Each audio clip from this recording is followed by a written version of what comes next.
Right, today is October 1st, and we are starting the Articles of Confederation, and this is in the Constitution SOL of SOL 5.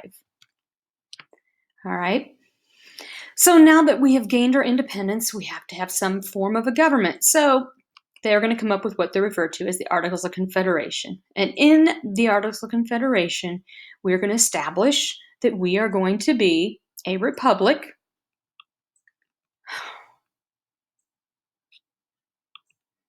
Sorry. It is the first constitution, so it is the first form of government we ever had. Not going to last long, but it's the first. It was written by a man named John Dickerson, and if it was ratified pretty quickly, it really gave a loose organizations of the states to be bound together for their defense. So really, the states kind of did their own things, but they would join together in time of war or need. All right. So one of the first things the Articles of Confederation had to address was, what do we do with this new land? So in 1785, they're going to pass the Land Ordinance of 1785, and it's going to make a plan to go out there and survey it, check out, see exactly what we got, and then how are we going to sell this land, and how are we going to allow the settling of this land. Real quickly, we are going to pass 2 years later the Northwest Ordinance of 1785, and in that we're going to have to establish a plan for dividing the new territories and for statehood. It was populating rapidly, and those people too wanted to be represented in government, so they had to come up with a process for a territory to be able to become a state. All right, so when we look at the Articles of Confederation, we have one branch of government, and that's a legislature, and we know that's the lawmaking assembly. No president, no judicial branch, one vote for every state. As far as its achievements and responsibilities, I guess you could say they were a part of the War of Independence, and they didn't negotiate the peace treaty, but we got a lot of weaknesses here. They couldn't collect taxes. They couldn't regulate foreign and interstate trade. Okay. No military.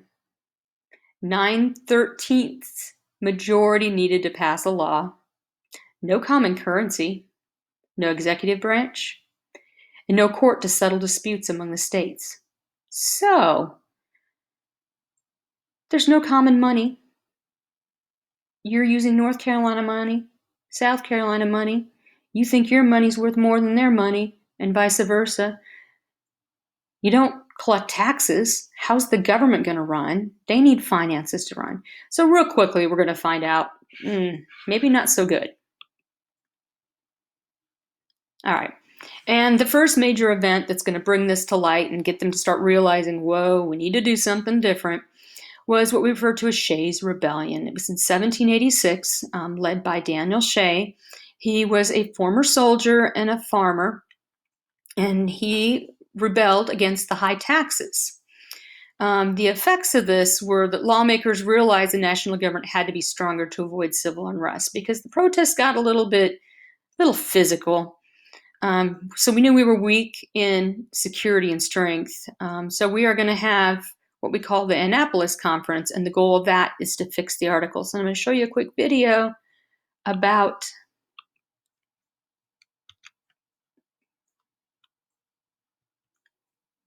the weaknesses. All right. Then you're going to be creating a tombstone, and this is going to be a quick activity. The directions are going to be put in this PowerPoint so you can read through them.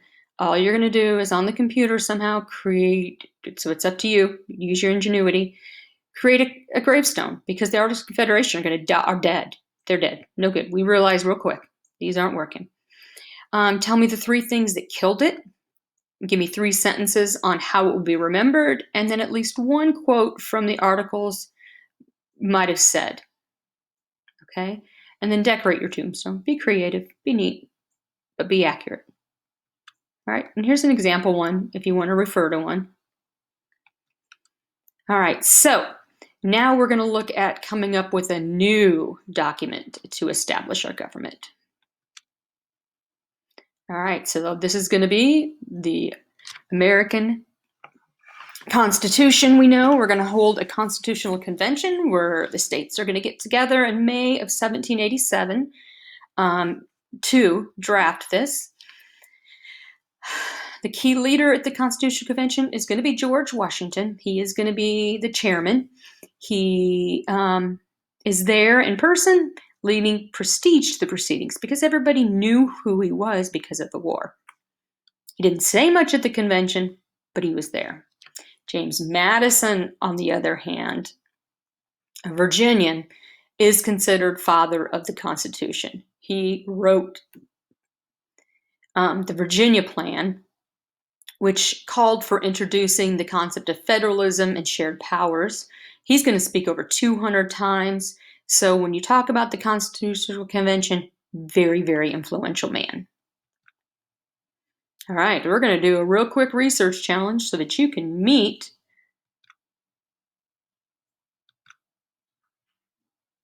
the delegates. And so if you have an opportunity and you can, just go through for fun. Kind of interesting to see the answers to these. All right, so right away as the convention starts, they decide, you know what? We have to do something about these Articles of Confederation, and the best place for them is in the trash. All right, and that concludes this lesson.